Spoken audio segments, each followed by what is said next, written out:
नमस्कार सभी छात्र छात्राओं को नमस्कार। आज हम अपने पिछली क्लास के टॉपिक को आगे बढ़ाते हुए बीए थर्ड ईयर हिंदी साहित्य के प्रथम प्रश्न पत्र के अंतर्गत हालावादी कवियों के बारे में अध्ययन प्राप्त करेंगे। इसका दूसरा नाम क्या है? प्रेम व मस्ती का काव्य है। हमने पिछली क्लास में यह अध्ययन किया था कि जो हालावाद क्या है या प्रेम और मस्ती का काव्य क्या है। यह छायावाद में ही निरंतर चलने वाली एक धारा है जो एक निश्चित समय के लिए आई थी। एक कवियों का वर्ग था जिन्होंने एक निश्चित समय के लिए 1933 से 1936 तक का जो समय था वह हालावाद के नाम से जाना जाता है। तो कवियों का एक ऐसा वर्ग जो संसार से दूर जाना चाहता था, संसार से विरक्ति प्राप्त करना चाहता था और वह अपने प्रेम को, अपने व्यक्तिवादी प्रेम को प्रकट कर अपने काल्पनिक संसार में जीना चाहता था। तो एक ऐसा जो युग था वो किसके नाम से जाना गया? हालावाद के नाम से जाना गया। हमने कल हालावाद की प्रवृत्तियों के बारे में अध्ययन प्राप्त किया था। हालावाद की प्रवृत्तियां क्या हैं, हालावादी कवि किस प्रकार के काव्य लिखते थे। इन कवियों की हमने जो विशेषताएं देखी उनमें देखा कि इनके काव्य में पलायन का स्वर मिलता है, व्यक्तिवादिता का स्वर मिलता है, अंतः वेदना का स्वर मिलता है, साथ ही ये संसार से क्या प्राप्त करना चाहते हैं? विरक्ति प्राप्त करना चाहते हैं। अर्थात इन्हें संसार से कोई लेना देना नहीं है, क्योंकि संसार समाज ने इन्हें वह सम्मान या वह आदर नहीं दिया जिसके ये अधिकारी थे। तो मन की जो भावनाएं हैं, मन में जो इनकी जो भावनाएं उठी कि वह सम्मान हमें नहीं मिला। संसार के गुणगान वही व्यक्ति करते हैं जिन्हें संसार से, समाज से कुछ प्राप्त हुआ है, इसलिए हमें समाज ने कुछ नहीं दिया, इसलिए हमें समाज में वह स्थान नहीं मिलने के कारण उनके मन में जो कुंठा जो उपजी वह उनके काव्य के माध्यम से स्पष्ट होती है। अब हम आगे बढ़ते हुए प्रेम में मस्ती के काव्य या हालावादी जो कवि हैं, प्रमुख कवि हैं, उनके बारे में आज हम अध्ययन प्राप्त करेंगे। देखिए, हालावाद का समय आपको पता है 1933 से 1936 तक का जो समय है वो किसका माना जाता है? हालावाद का माना जाता है।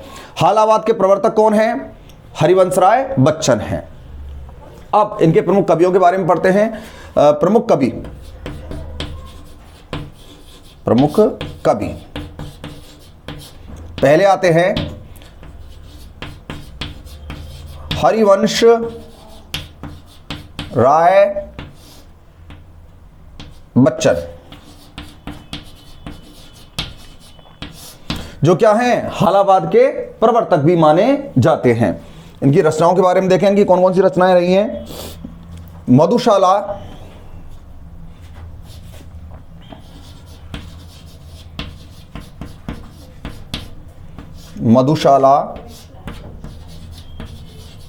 मधुबाला,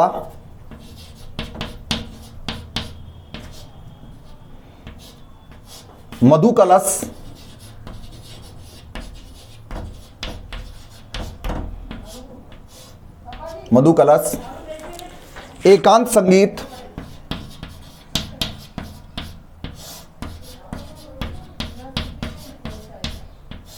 निशा निमंत्रण।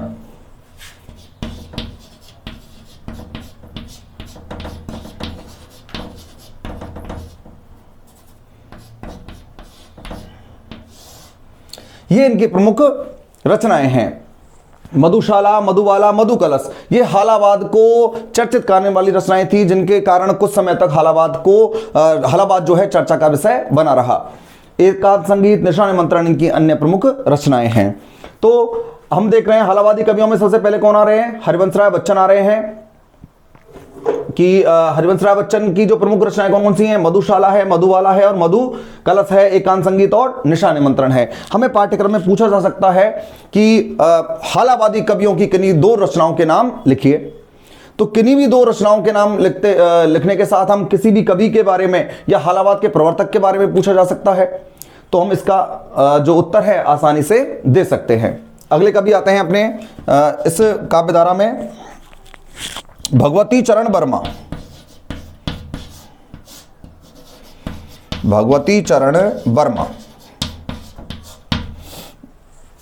इनकी रचनाएं हैं मधुकर्ण, प्रेम संगीत, मधुकर्ण और प्रेम संगीत इनकी प्रमुख हालावादी रचनाएं हैं। प्रेम के मस्तिष्क के काव्य में के युग में लिखी गई इनकी प्रमुख रचनाएं हैं मधुकर्ण और प्रेम संगीत। अगले कवि अपने हैं रामेश्वर शुक्ल। रामेश्वर शुक्ल, इनका उपनाम था अंचल। रामेश्वर शुक्ल अंचल, इनकी रचनाएं हैं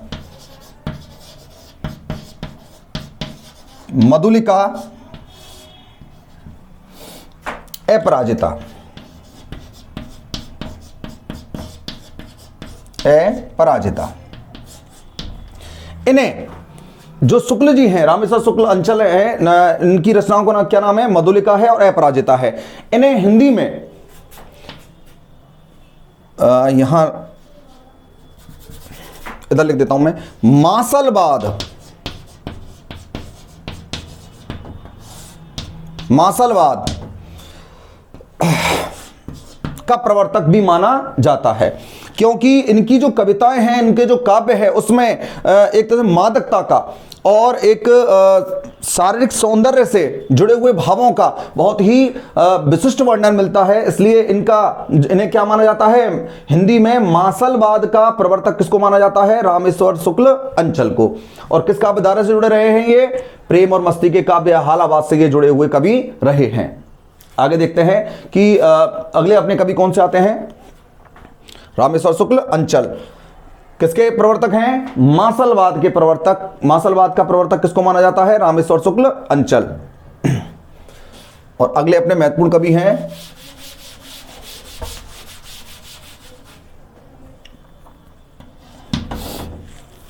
नरेंद्र शर्मा।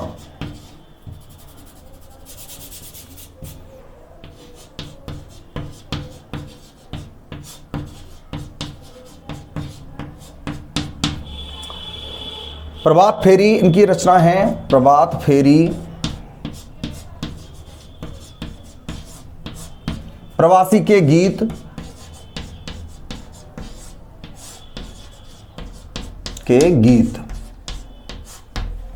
इनकी प्रमुख पलाशवन एक रचना हो रहा है, पलाशवन इनकी प्रमुख रचनाएं हैं। कौन कौन सी हो गई? प्रभात फेरी, प्रवासी के गीत और पलाशवन किसकी रचनाएं हैं? नरेंद्र शर्मा की। और इसके जो एक कवि और अपने इसमें रहते हैं भगवती चरण हरिवंश राय बच्चन हो गए, भगवती चरण वर्मा, रामेश्वर शुक्ल अंचल, और अपने कवि आते हैं हरिकृष्ण प्रेमी।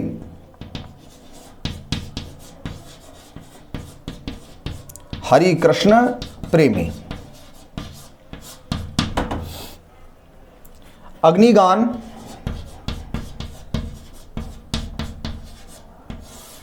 और वंदना के बोल।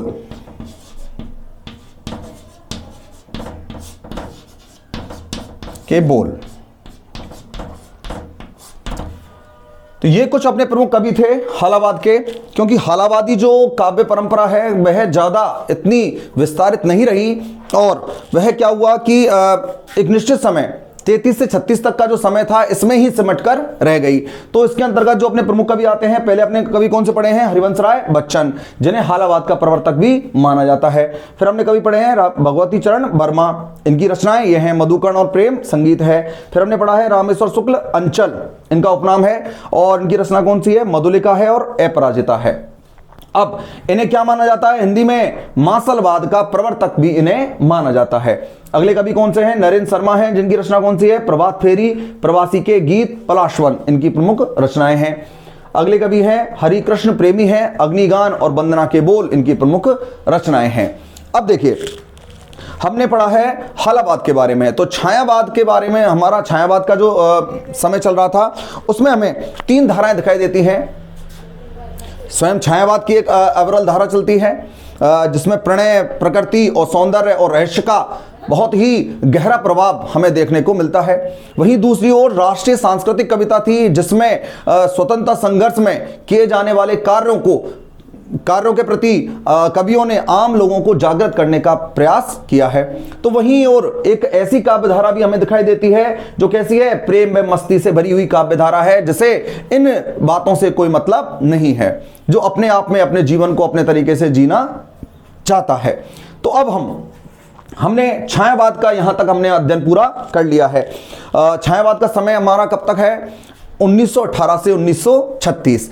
उसके मध्य 3 धाराएं आ गई, छायावाद की आ गई, राष्ट्रीय सांस्कृतिक कविता आ गई और हालावाद का हमने अध्ययन किया है। अब 36 के बाद 33 से 36 का जो समय है, इसके अंतर्गत ही जो इन्होंने ये काव्य लिखा था, यह थोड़े दिनों में तो चर्चित हुआ, लेकिन उसके बाद आम लोगों की इससे विरक्ति होने लगी। उसका कारण था कि जहां एक और लोग बेरोजगारी में फंसे हुए थे, बेरोजगारी का शिकार हो रहे थे, शोषण का शिकार हो रहे थे, जिन्हें अपने जीवन के संघर्षों से रोजाना रूबरू होना पड़ता था, वे प्रेम और मस्ती के काव्य को इतनी आसानी से स्वीकार नहीं कर सकते थे। इसलिए उस स्थिति को देखते हुए एक नया वर्ग, एक नया युग अपना आरंभ होता है, जो शोषण पर के विरुद्ध आवाज उठाता है, यथार्थ पर बल देता है और समाज में फैली हुई जो कुरीतियां हैं, या कह सकते हैं हम समाज में फैली हुई जो स्थितियां, जो बुरी स्थितियां थी, उनके प्रति आम लोगों को जागरूक या जागृत करने का प्रयास करता है। आम लोगों को कल्पना के संसार से निकालकर यथार्थ के धरातल पर पहुंचाता है। वह युग था प्रगतिवाद का। अर्थात जैसे जैसे साहित्य में प्रगति होती है, समाज में प्रगति होती है, वैसे वैसे भाव और विचारों में भी प्रगति होना आवश्यक है। इसलिए कल्पना, सौंदर्य और रहस्य के संसार से निकालकर जब कभी आम लोगों को यथार्थ का साक्षात्कार कराता है, तब स्थिति पता लगती है कि हमारी वास्तविक जो स्थिति है वो किस स्तर की है। इस आधार पर जो काव्य लिखा गया वो कौन सा था, प्रगतिवाद था, जिसके बारे में हम अगली क्लास में अपने में अध्ययन आरंभ करेंगे। तो अगली क्लास में हम पढ़ेंगे प्रगतिवाद को, प्रगतिवाद की धारणाएं, प्रगतिवाद की परिस्थितियां, प्रवृत्तियां और प्रमुख प्रगतिवादी कवियों के बारे में अध्ययन प्राप्त करेंगे। तो आज हमने क्या पढ़ा है, आज हमने छायावाद को, छायावाद की सभी धाराओं को समाप्त किया है, अध्ययन किया है। तो अगली क्लास में हम मिलते हैं प्रगतिवाद के परिचय के साथ। धन्यवाद।